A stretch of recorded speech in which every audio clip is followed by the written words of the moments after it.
Andito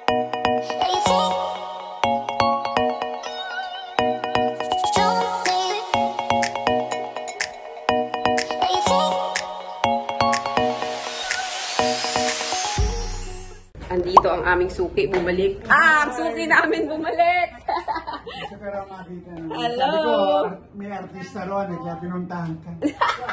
Ayan! Ayan! Hello po! How are you? Ang 95 years old na mami? Grabe, ang lakas pa! Parang 75 lang! Ala, natanong pa nga yan eh. Baka 95 ka lang? Nay, sabihin mo, hi! Ganda ng mga alahas mo dyan. Magmumura na yun. Sabihin mo, Wanda! sabihin mo, hello, nice to meet you. Nice to meet you! Nice to meet you too.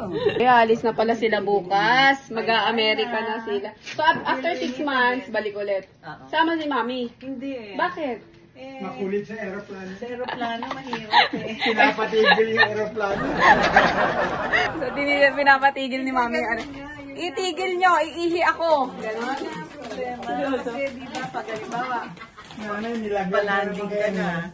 Anong sikreto mo? Bakit malakas ka at umaabot ng 95 years old? Kaya mo pa umabot ng 110, 120. Anong sikreto mo? Anong sikreto nyo daw? Paano kayo umabot ng... Hindi na kaya ng babo. No, I have no secret. I just try to. Eat healthy. No baboy? No pork? Oh, I eat it for. No, you don't. Do you eat pork? I eat. Ngayon, Yeah, eat yeah. na. Ngayon, eat na Now, dati. Because they don't buy pork anymore, so I don't eat. Ganon? Oo. Iba yung statement niya nung August na 95 Nakalimutan. siya. What? Nung 95, nag-birthday siya ng 95, sabi niya. Kailan birthday mo? Ano na birthday niyo? What is my birthday? Nakalimutan.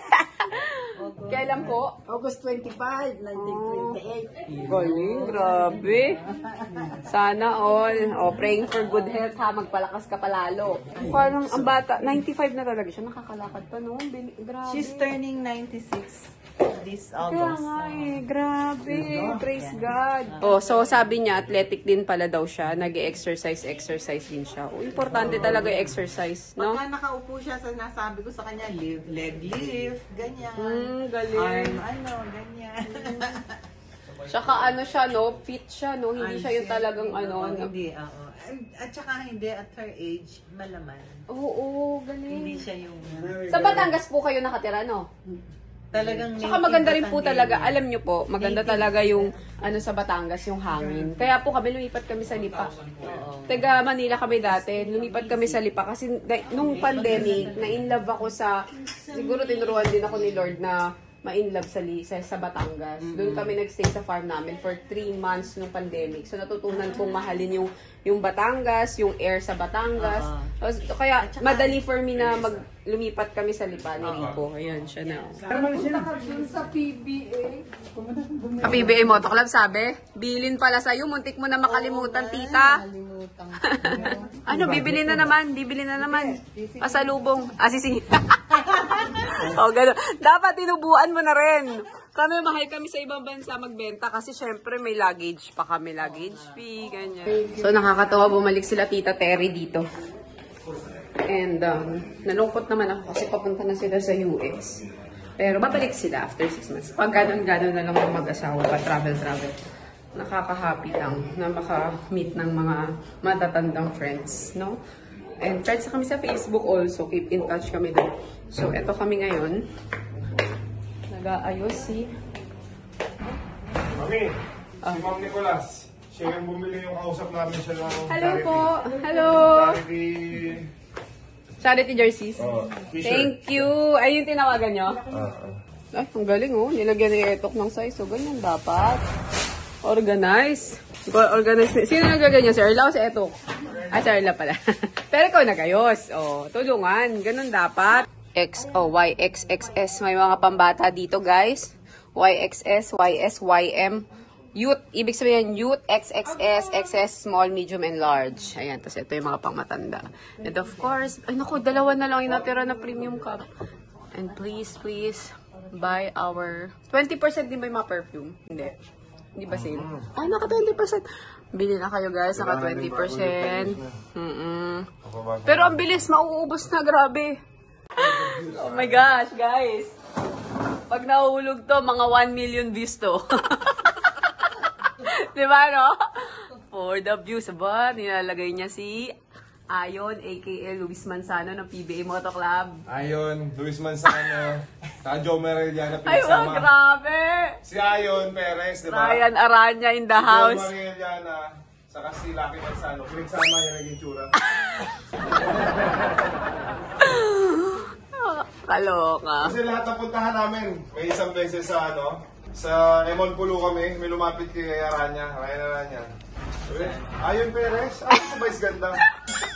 Sabi nga, hindi, niloloko mo lang ako, hindi ako sa Ayon Perez. Ayun si Vice Tapos Ganda. meron din, Lucky Manzano.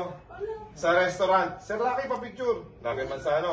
May isa ulit, Joe Mariliana. Joma. Ano yung itsura niya? Oh, yung nagtae. Kaso, may time na. Mga isang taon siya. Nagtae, ganyan itsura. Char, I love you, Rai.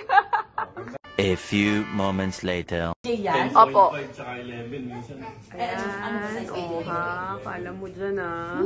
Ito, 10.5. Ba't wala yung kay Makmak? Hindi na print.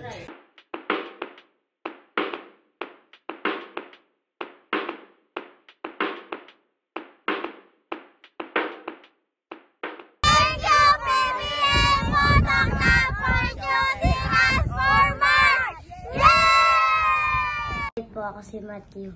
Nakatira po ako sa Kariton sa Camias Road, QC. Nung pumunta ako sa Redeemer, nakakita ako ng beach for the first time.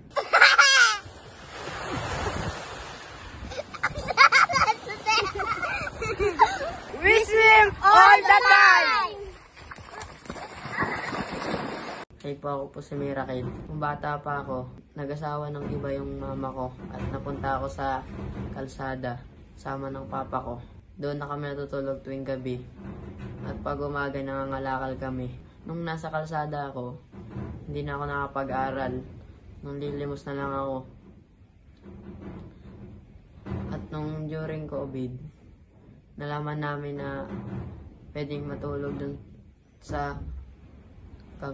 Papuri store. At natulog kami doon kasama ng papa ko. Pagdating namin sa Bicol, natuto ako magbasa at magmat. Nakakatulog na ako ng maayos at nakakaligo at nakikipaglaro sa mga bata nakasama ko dito. Salamat sa Panginoon na dinala niya ako dito para makapag-aral ulit. Pangarap ko maging engineer, magawa ng mga building.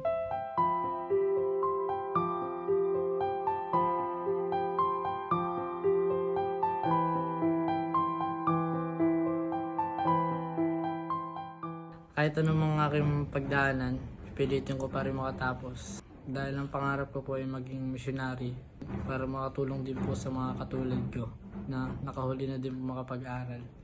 At nagpapasalamat po ako sa Panginoon dahil tinawag niya po ako dito para makapunta sa Redeemer. Hello, ako si Mau. Nakatira kami dati sa Papburi. Namimigay kami ng mga tinapay sa mga homeless.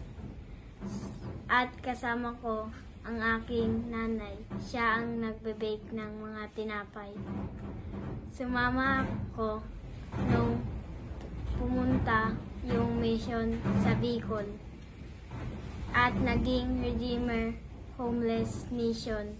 Dito, naglalaro kami sa court at kasama ko lahat ng homeless children. Ay po, ako po si Jonah. Nakatira po ako sa Caloocan, Tinambak, Camarines Sur. Dati po may nanay ako, ngayon po ay wala na. Dahil po may bago na siyang asawa. Iniwan po kami. Tumulong sa amin ang misyon sa Redeemer sa pagkuha ng rehistro namin. At doon, pag nagugutom po kami, doon po kami kumakain. So construction isn't done, but we have already 6 kids at the shelter. And they are in school and doing incredibly well. God is so good. This is our basketball court. How old are you, Aki? Huh? You like that? You like that? You buy helmet, it's free. If you buy helmet, it's free. Binibenta ko na po yung bike. Swap mo to sa Land Cruiser mo. I'm so happy. Yawn. Hey, go ahead.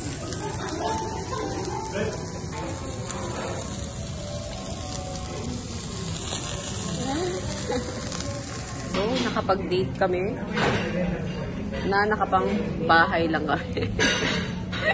Ang saya. Ang sarap ng pagkain namin tonight. And enjoy.